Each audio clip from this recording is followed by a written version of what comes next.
Hey, it's Andy's free guitar chart videos. Welcome YouTube subscribers and Facebook friends, guitar enthusiasts, people who want to learn more about how to play guitar in a very easy way that is not reading music off the staff, that is more like just playing it, improvising, using what they call the cage system. As you know, I've been sick and I still have my sore throat. So you'll see me stopping occasionally, maybe to take a sip of coffee or just to pause. We have the same subject matter that we were dealing with the last lesson, and the wife is gone out, so it's time to roll them, because as soon as she gets back in,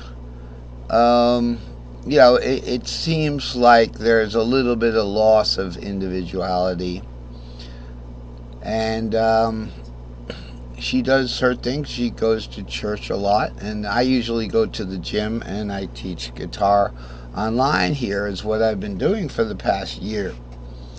So this is chart number 127, okay? And by the way, next week the Facebook group is going to be changing its administrative policies, and it will require permission to join the group. So my apologies to anyone who that created a problem for this week. So everything should be rolling smoothly by the end of this week as far as requesting permission and receiving permission to get into the Facebook group.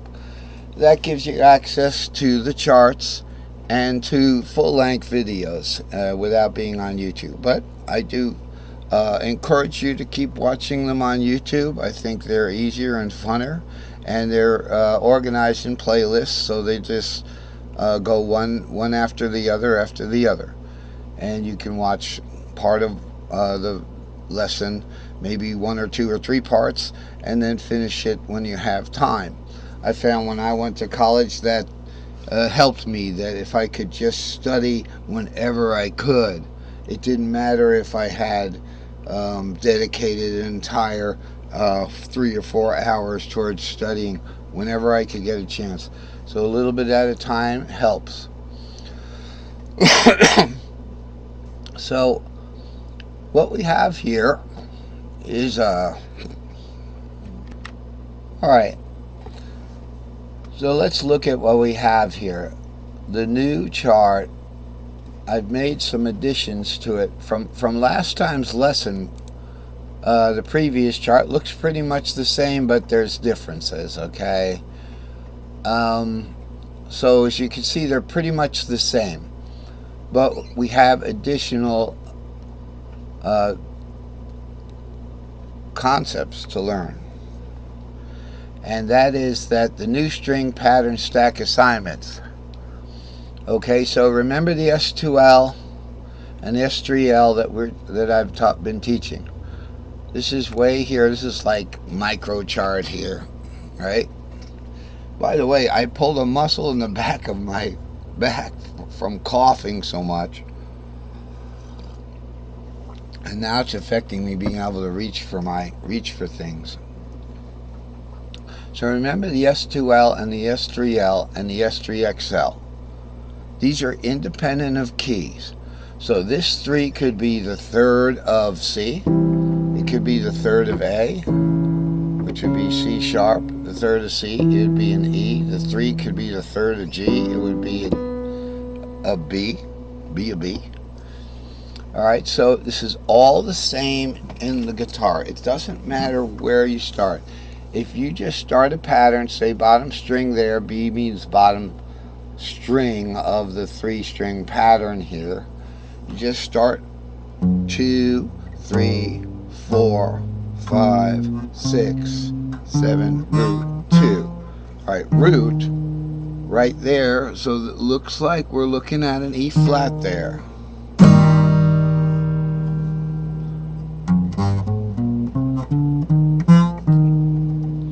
And then you can put on top of this one, go right into 3, 4, 5, 6, root 2.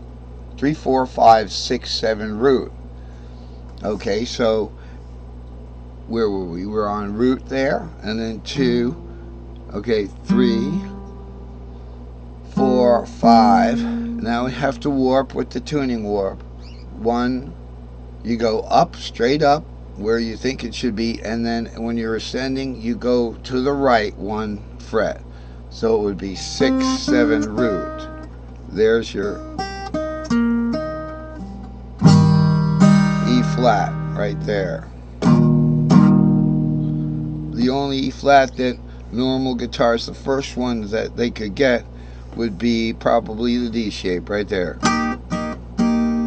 It's about a minor third above the open C shape. Alright, so that's the building blocks we've been dealing with.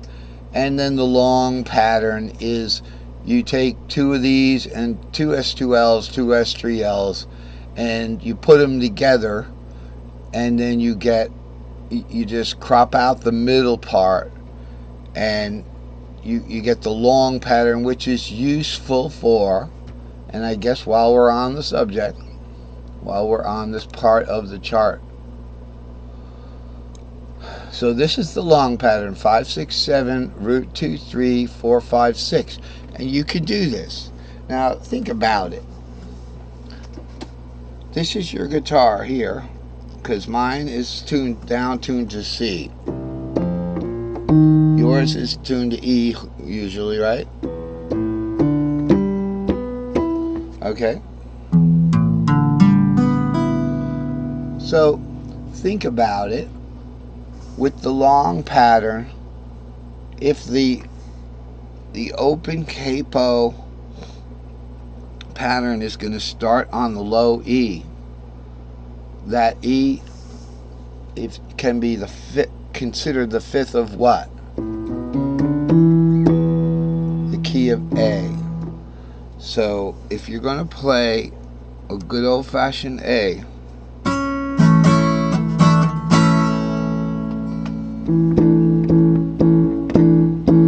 sounds like Sloop John B, right?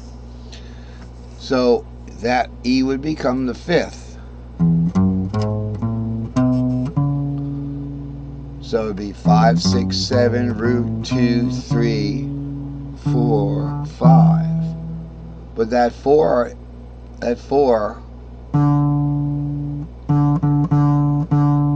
is the D, string, which is the Mixolydian seventh of A. Okay, so it'd be like this. It'd be like, here's your regular A. Okay, and then just gonna grab my chair here.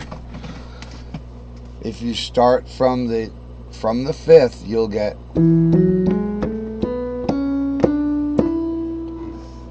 so this is your A, right?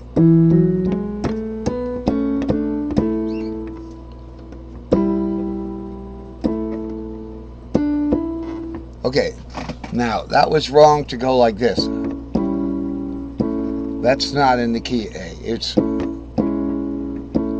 alright, so sorry about that. That was my bad. So the long pattern is useful where the capo or the hard fret nut itself prevents you from playing these patterns right here, because you see how the 7 goes over to the left and the 3 and the 6, you can't get them if you're starting on the fret nut there. So we use the long patterns there.